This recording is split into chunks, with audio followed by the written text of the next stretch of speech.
You serious? Hello, there are plenty of ways to kill some time out there. Right now, you're killing some time with him, Nick Bright. And him, Marcus Bronzy, as well. Do you like the fact that we've now taken on your intro where we say him instead of me saying, hi, I'm Marcus Bronzy? The One Show intro. Yeah, the One Show. No, the How to Kill an Hour intro. Yeah, sorry. It's bigger than the One Show, to be fair. Yeah, I think that this is... We're showing that we're consummate professionals and that we actually know each other's names.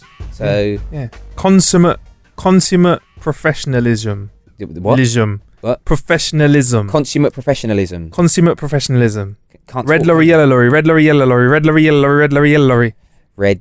Do lolly is harder, I think. Red lolly, yellow lolly, red lolly, yellow lolly, red lolly, yellow lolly, red lolly, yellow...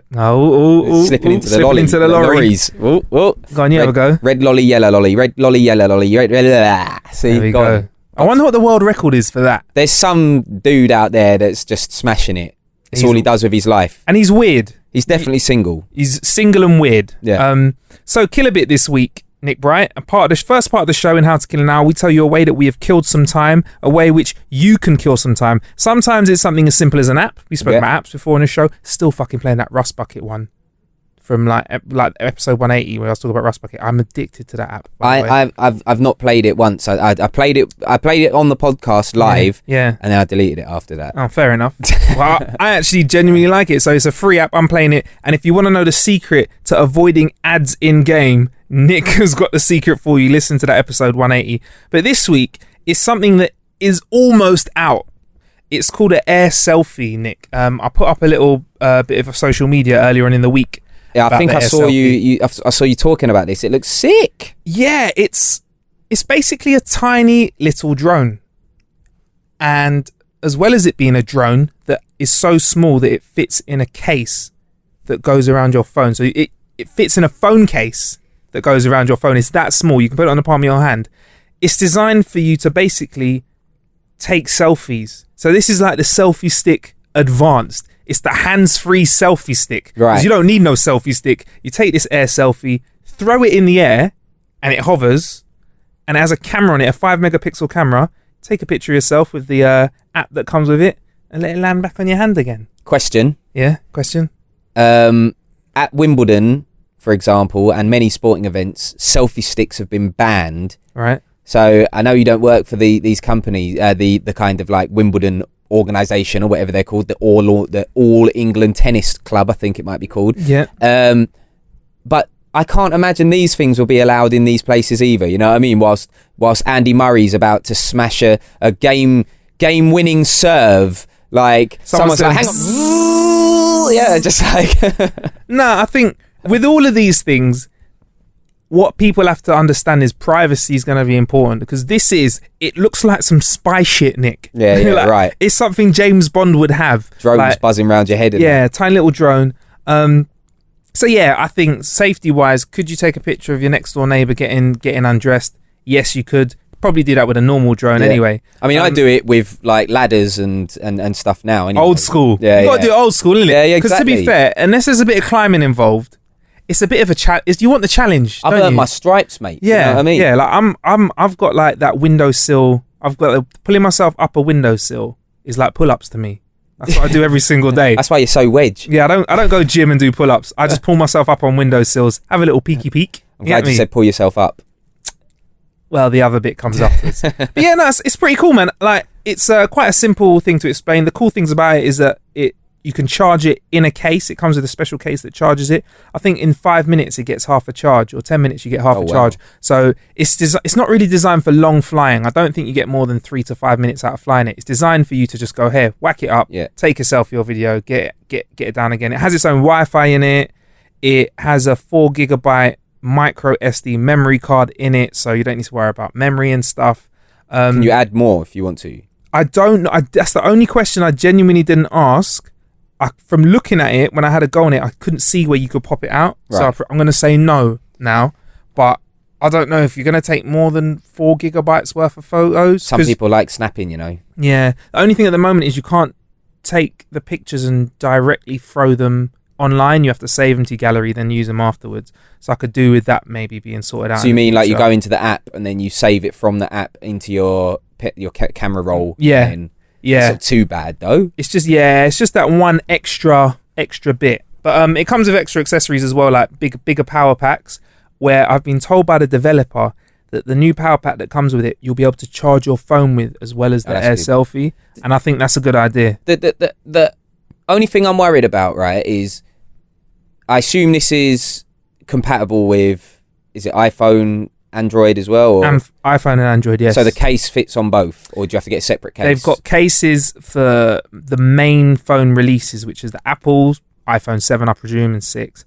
The Samsung, and he mentioned another phone. He said we've definitely got cases specifically for those phones. How big is the case though? Because like the I can only talk for iPhone because that's what I've got. But even the battery case you can get, not the Mophie one, the official iPhone one.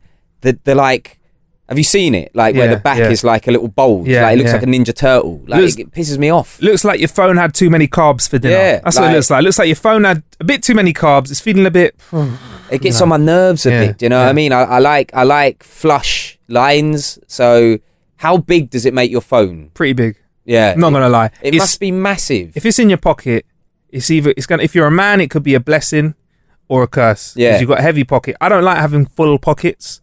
But you might want to have a full looking pocket. You might want a bit of extra bulge in there. You know what I'm saying, bro? Yeah. But yeah, no, it's not. It's not small, but considering though, Nick, it's a drone in your pocket. I think it's quite impressive. For me, if I was carrying it around, I'd probably just carry it in my backpack. Okay. Cool. Rather than like attach it to my phone, just because of the size of the phone, man, and like. Fashion nowadays is skinny jeans, fam, and the pockets are small. Like you just look like you've got this weird sticking out, I don't know, walkie-talkie in your pocket. Yeah. Plus your package as well. Do you know what I mean? You're gonna look like a mutant with two dicks. Yeah. You know, no one wants that, do they? Yeah. Well, maybe you do. There's a niche for it. Maybe there's someone out there. Maybe there's a porn producer out there that wants somebody with two dicks. I think there is a guy that has two dicks. You know. I've read about it. There's one on his forehead, because I know plenty of guys like that. Like 10 to the dozen. Yeah. Or they're everywhere. 10 to the dozen. So yeah, that's the AirSelfie. That's the killer bit for this week, Nick. The version I saw was production ready. It's going into production. So when it is in production and they're churning them out, we'll get to have a go. Because at the moment they're hand making them specifically, but they're really cool. If you want to see more of that, head to howtokillanhour.com. We also put links in the show description for you to get your hands on any of the content for the stuff that we check out. So that's the AirSelfie. What was that? What one last thing? What was the picture quality like?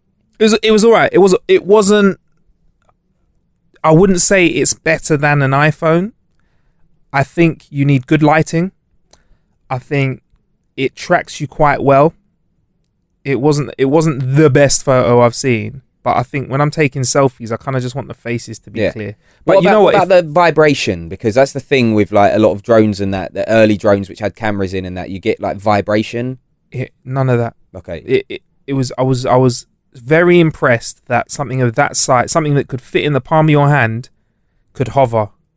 When you're not controlling it, it just hovers there. It uses all the sensors to work out where the floor is, where, I don't know, the walls are and stuff, and it just hovers. Like, that was really impressive. And I remember saying to the guy, how the flip did you get all the sensors in here? And he's like, I had to go to Japan, I had to go here, there, just to find all these sensors that you didn't know existed unless you really search for them, and then sort of amalgamate all of these into this one product that can do the job of hovering like a drone would, and having 4 GB memory in it, and taking a picture in it.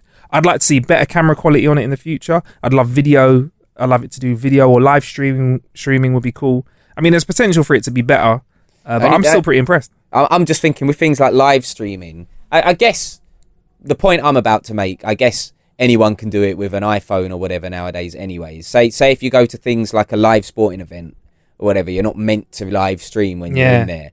Like, I imagine some roadman, some chancer just hovering this drone above like the Emirates Stadium, just like Arsenal games happening, and they're just streaming it to like thousands of people. I wonder how they're stopping that from happening now. I know. It's something that I'm interested in, because surely people are Facebook living and periscoping from games. Surely that's happening already. I don't know. I think it's just I think it's like, it's so big, it's so hard to stop. So with regards to being at a football match, if you've got 100,000 people at a match, 50,000 people, whatever, and 1 or 2 people out of every 100 is periscoping, how do you police that? Yeah. It's impossible almost. I think the job is to provide a better viewing experience with value for money, so that people are like, I don't want to see the stream, I'd rather pay for it, i.e. Netflix. Yeah. Smashed it. I think that's the way around that. So Nick, you mentioned dating at the start of the show briefly. I remember that real quick. Someone has I like hackers. I like people that hack the system. And the world of dating apps can be a very hard place to negotiate. Obviously, you know me, I don't really mess with that stuff because obviously I'm honey and the ladies are the bees, and you're happily married, Nick. Tinder, Grindr, Happen, Bumble. There's plenty of fish. Poff. What's that? Poff, plenty of fish. Oh, plenty of fish, Poff. So yeah, it can be quite a hard place dating online.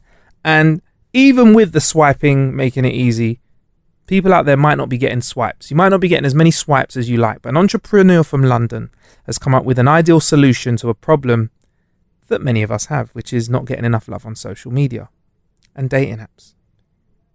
What is it? A gentleman with the name of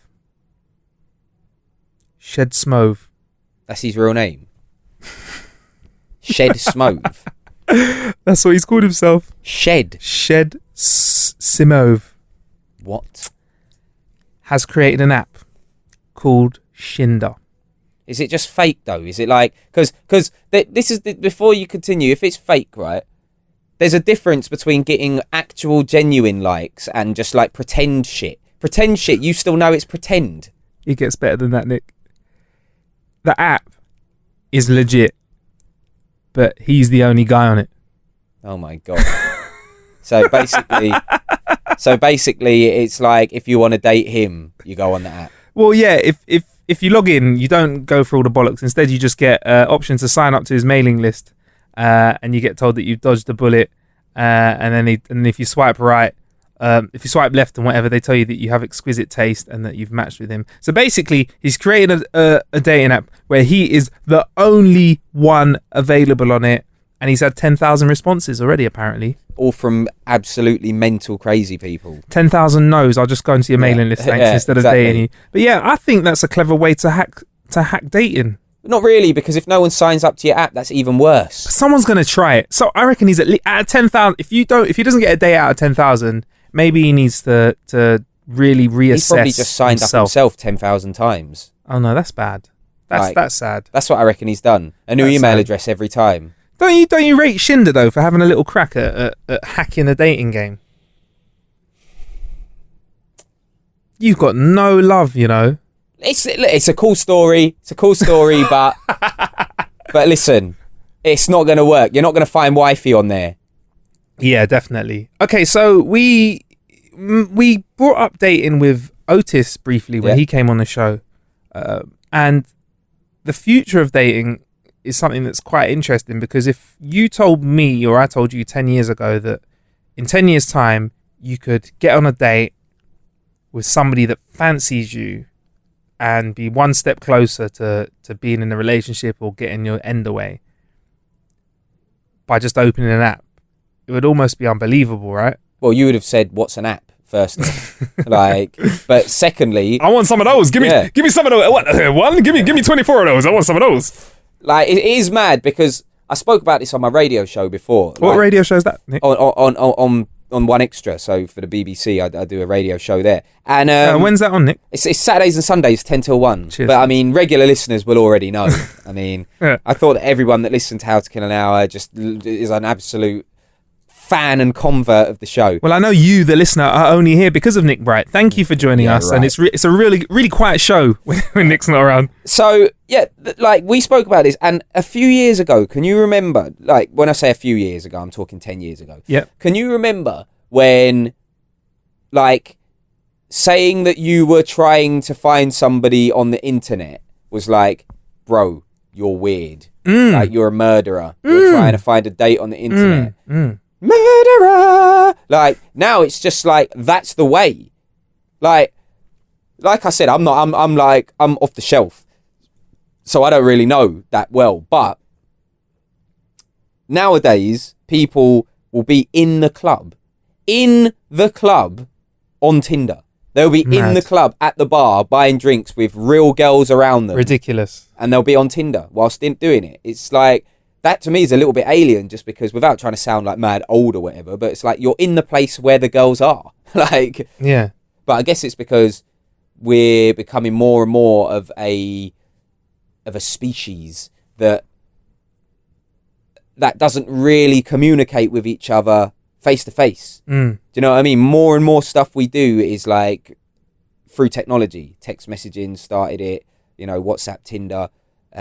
We don't really talk face to face. Even talking on the phone, it's becoming less and less important. You know what I mean? You text, WhatsApp, and I just find it crazy that people can just take in a whole lifestyle of someone else's social media. Like, you can project this whole different vibe on social media. Like, and I'm sure everyone's heard the story of when someone meets up with somebody, they don't look like the person in the picture. Yeah. That must happen all the time. Because angles, filters, lighting. Yeah. Pouting. There's people out there that are thin on top, thick on the bottom. You know what I mean? Like me. That chiseled face. Yeah, that's what I'm saying. But it's interesting. I mean, and it's brought up this whole new level of judging. Like, I've been doing some reading around social media and sort of dating and stuff. And apparently online daters are now starting to judge each other about not just physical attributes, but other more trivial things, like what kind of smartphone their date has. Really? So apparently, they've done some research in America that when it comes to dating, particularly people that have iPhones, people that own iPhones and are aged over the age of 18, they're more likely to judge others negatively for having an Android phone. Yeah, that does happen. So, for example, you go on a date and you're like, personality's all right, yeah, chat's all right, yeah, oh yeah, got a few things in common. Whip out the S7 after everybody hits the floor, because they're like, grenade. After everybody hits the floor, they're like, don't really know if I could. That does happen. Don't really know if I can do that. That does happen, because like even me, like in life in general, when someone's got an Android, and this is no disrespect to Android, 'cause they do their thing. Look, my girlfriend's got an iPhone and an Android because she just really liked the S7 Edge. But when someone's only got an Android, and I text them, and their text goes through green, not blue, not iMessage blue, I'm like, fam, what are you doing with your life? I've got to open WhatsApp now and talk to you on there. It's long. WhatsApp for me is long as well. Like, I don't have... This might be why I take ages to get back to you, Marcus, because I don't have notifications turned on my WhatsApp, basically, because you get put into too many WhatsApp groups. It's a mess on there. Like, people, it's weird. People feel more comfortable to reach out to you on WhatsApp than like on text. So like, people that I don't really chat to, like, I don't know, some artists and stuff who want me to play their tunes, they'll reach out to me on WhatsApp, but not on text. And I think it's because they can see if you're ignoring them on WhatsApp. Whereas on text, they can't. And they can do the broadcast list as well. I mean, my notifications are off on all my messages and just text. Only thing my notifications are on my text. Everything else, if you message me, there's no red thing with a 5 or 6 messages in it. There's nothing. I have to go into the app. That's just because I didn't want to become that person that can't stand. Because I think if I saw the red, I'd want to get rid of it. If I see a text, there's one text, I'm like, ooh. It's annoying. It'll be all right. But like you see some people as well, and it's like on their email, like 5,000 unread emails. Oh, like, that jars me. Sort it out. Wouldn't that jar you? Massively. Oh, man. Because also it's like, I don't mean to sound like a proper housewife now, but like if you just like keep up to date with them as you go along, you'll never get to that stage. Yeah. You know, it's a bit like when you're cooking, wash as you go along. Yes, you know? Exactly. Yes. Don't leave the big pile of plates until the end, and then you look at them after you've eaten and you're feeling mad fat, and you're just like, nah. That. Like wash as you go.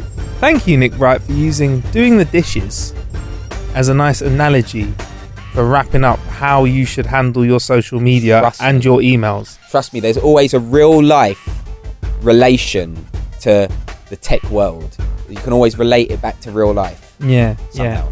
Or just get a dishwasher, which is employing somebody to delete all your emails. Yeah, exactly. Without reading them. An email deleter. Exactly. Anyway, that wraps up this episode of How to Kill an Hour. He's been Nick Bright. He's been Marcus Bronze. Plenty of ways to kill some time out there. Thank you for killing some time with us.